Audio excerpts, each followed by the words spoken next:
Hello, Graham. Thank you for, joining me today. Hey, what's up, man? Thanks for having me. I mean, it's always a pleasure. It's been a while since we last, have a proper conversation. How life has been. This is true, man. This is true. So as you know, I had my daughter. I think that was after we met at Columbia. So my daughter was born. I'm now VP sales at Guide. Super exciting.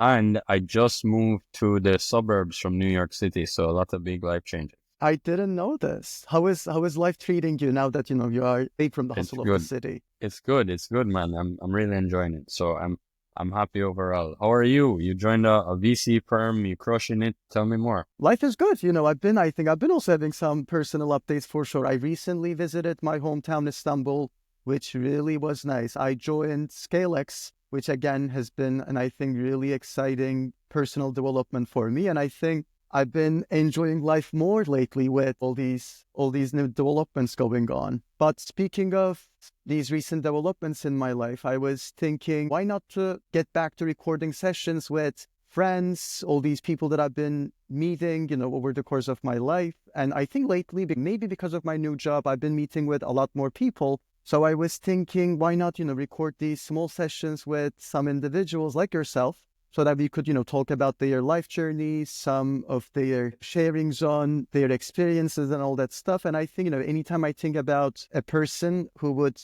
share a piece of wisdom, especially when it comes to, technology and sales, I just find myself knocking on your door, and here we are. Well, here we are. I'm happy to help out any way I can. Perfect. So I want to set the stage first and briefly ask you, who are you? We met at Columbia. I think it was cross-registering to this business school, and I think our group, which you were a member of as well, in that class was one of the most rewarding experiences of my Columbia Business School engagement, thanks to the people like yourself and all these other members of our group. And I think from a startup perspective, you were blessed, I want to say, because, I want to maybe kind of quote your recent LinkedIn post. Like, you were blessed to work with really high growth teams historically, and now you are doing something else. So would you mind just walking us through some of your experiences in this space? For sure. So I'm Graham Rowe, of course, as you know. I'm VP sales currently at Guide. Guide is a startup that helps people to make super high quality how-to videos and how-to documents and content generally in a matter of seconds. So imagine you have a backlog that you need to put out, how-to videos for your piece of software, or how-to videos for software that you purchased, or how-to documents, or anything really. We'll help you to do that in seconds at a super high quality. So we work with IT teams, ops teams, learning and development teams, and we really help them to create content that's easily digestible for their internal customers and external customers. So that's what I'm up to at Guide. Previously, I was a sales manager at Monday.com. I was one of the early hires in New York. I think overall I was like hire number 80 something globally, but in New York I was hire number 6, and I was the first account manager hired in New York. Helped to build out that team in New York City, especially the sales team. A lot of the processes, a lot of the teams impacted those. And before that, I was in Washington, D.C. I just had moved to the United States, and my first job was in ops at Uber. It was a super entry-level job, right? But it was as something called a partner support specialist, right? Which is basically Uber references the drivers as partners. So you're more or less getting them onboarded, answering questions, telling them if they have to do training, if they drop on a certain amount of stars. And it was my first job in tech in the US. But it was very eye-opening from the perspective of how ultra scalers operate and high growth startups operate. So I guess you could say, even though it was on entry level, it laid the foundation for my thinking concerning startups thereafter. I mean, thank you so much for sharing. I want to maybe follow up with another question concerning, yeah, I mean, you had, all these experiences, and like today, when we look back, these are companies that are globally used everywhere. And now you are starting over with another high growth startup. But, you've been doing sales for a good amount of time. So I'm just curious, when it comes to selling a software, what are your typical approaches? Like, what is the playbook of Graham, and how is that playbook, do you think, changing over the years? So first thing, so I might be answering like a slightly different question, but it may be getting you to the place that you're interested, right? So the first thing I think is relevant to note is you cannot sell something to someone who doesn't want to buy, right? And it's a hard concept for people that are not salespeople or experienced salespeople to master, but the majority of who you're selling to, they were thinking about buying anyway, right? Or they have some kind of a problem that you are solving for them.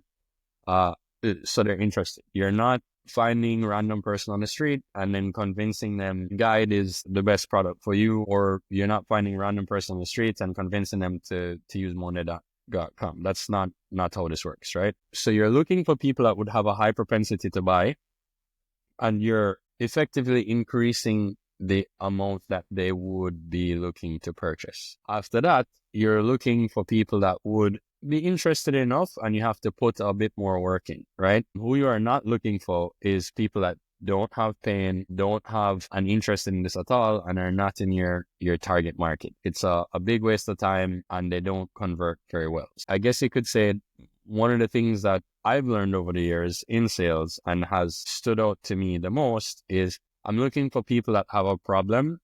I'm trying to help them solve that problem. And in doing so, it will allow me to close a particular deal.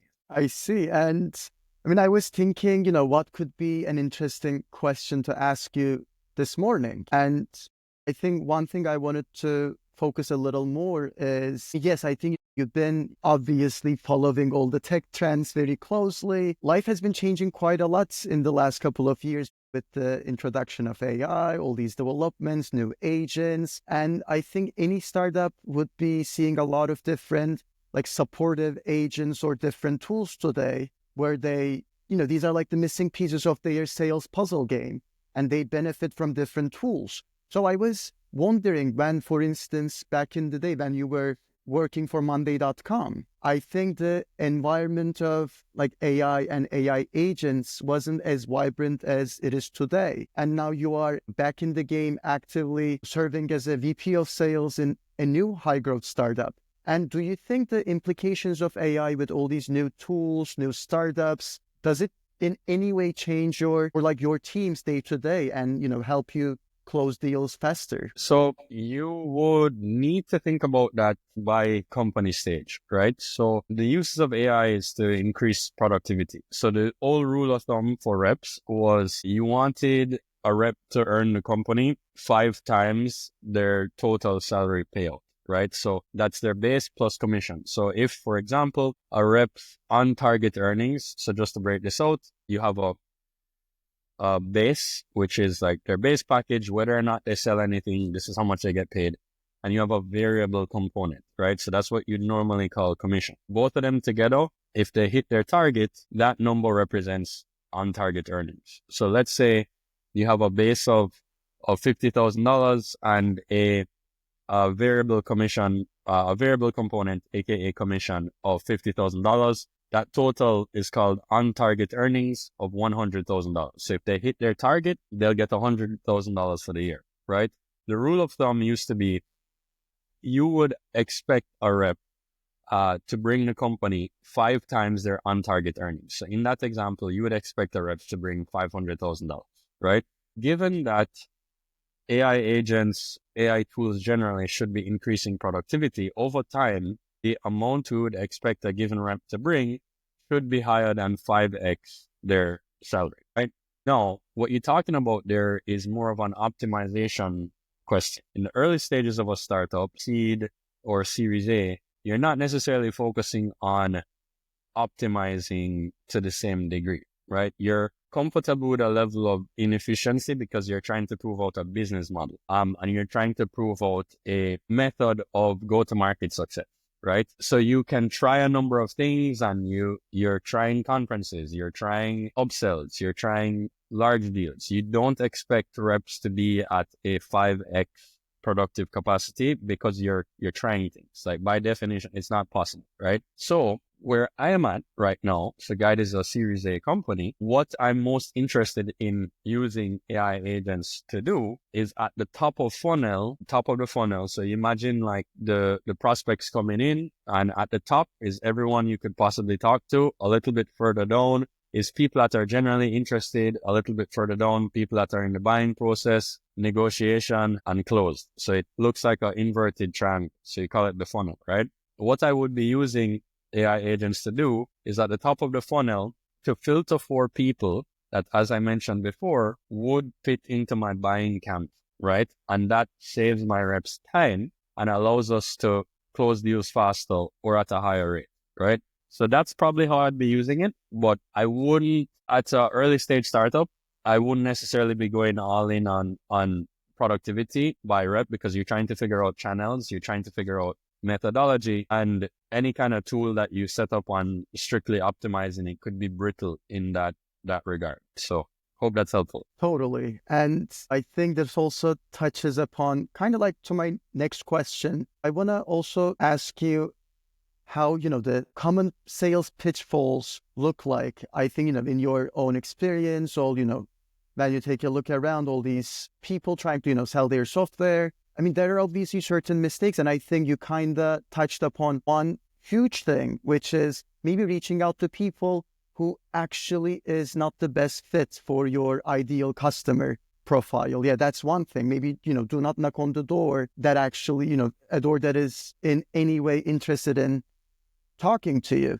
But, what do you think other pitfalls that you've been observing, experiencing in this world? Sure. So a couple of things, right? So the lack of emotional stability, it's kind of a meta level pitfall, but it leads to a lot of other problems. So as a sales rep or in sales, there are going to be a lot of twists and turns and a lot of unexpected negative outcomes, right? Some amount of your deals are not going to close, right? In a standard, like really good pipeline, you would anticipate 30% of the deals are going to close. So that means 70% are not going to close. So if you can get thrown off by hearing a no, it will lead to a cascade of poor decision making, which will get worse and worse for you. So you have to be able to hear no, lose a deal, and still maintain the level of activity that is required for you to win deals in the future. Also, so that's one. Two, I think people don't take time into account enough when they're thinking about closing deals, right? So, and they don't take the combination of time and activity into account well enough. So a lot of what goes into closing a deal is going to an inexperienced rep or sales manager feel like a lot of work where nothing is happening. And let's say a deal normally takes 60 days to close. There's a lot of activity that we need to do before that for the deal to close, right? If it is that your activity level is not at a certain pace and you're not doing the correct activities, you're not going to get the outcome that you want. So activity is actually leading the outcome. And if you're not tracking activity and measuring activity, you're going to get big variance in your outcomes that you're not going to be able to explain. So emotional stability and tracking against activity, they're probably like the two key factors that I see people kind of go astray with. So one may impact the other, where you hear no on a deal and you feel a little depressed, so you do a little bit less work than you normally do, and then that impacts deals in the future. I see. And I think, when you bring up the subject of emotional stability, for some reason, I immediately started thinking the cold outreach. I think all of us in our lives have been sending a lot of emails to people or organizations that we, at some capacity, want to talk with. And I think it might be one of the mostly practiced ways of, sales individuals reaching out to people. And I think, I've been seeing a lot of ways in which products like, ChatGPT are to some degree automating that process, helping individuals come up with the nice wordings and lingo. But that's also a little tricky business, because we would see very AI automated, lack of human touch reach outs. So I was also, hoping to ask you on this. And I'm pretty sure, over the course of all these years in the world of sales, you reached out to a lot of people, maybe without a warm intro. From where you stand today with all these experiences, what do you think should make a good cold outreach? Or like once you receive an email from a total stranger, what makes you feel like, oh, I don't know this person, but I think I want to have 50 minutes or 30 minutes of a Zoom chat with this person because, how do you feel about that? So there are a couple of things there, right? So let's unpack them. So number one is we're expecting, because it's easier to do, the amount of cold outreach to increase drastically, right? So either AI phone calls just going out to people, or AI emails, AI LinkedIn messages. So that's one. Two, I feel like generally there is a lack of understanding for why people do things, right? So a lot of sales is persuasion, right? It's getting people to do things. And before you get a contract signed, there are many different sales you have to make along the way. The first sale is, let's say, getting them on the phone. The second sale is setting up a second call or a POC, right? But the only way you sell anything to anyone, whether it is getting on the phone or having a second meeting, is they have to see value for themselves, right? There are a couple ways that you could think about the impact that AI outreach is going to have. This is generally how I think about it. I think that most people that are doing AI outreach, just like when they're doing manual outreach, they do not think about the value to the person that is receiving, right? So if I just send you an email and I'm like, hey, why don't we hop on a call? I'm the greatest. Just hop on a call. Even if I'm sending that manually, you have no incentive to do it, right? But if I send you an email and the email is well researched, it references things that you're going to find beneficial, like, hey, I see that you're at ScaleX. You focus on seed stage startups in X particular area. We have worked with similar teams and we have allowed them to increase the number of seed stage startups that they are seeing and able to reach out to by 50%. Here's how we do it. You give them like a little piece of value in the content, and I'd love to talk to you more about it. That's value you're providing. People are not necessarily going to respond to the first email. You follow up a little bit later, email or call, you give them a little bit more value.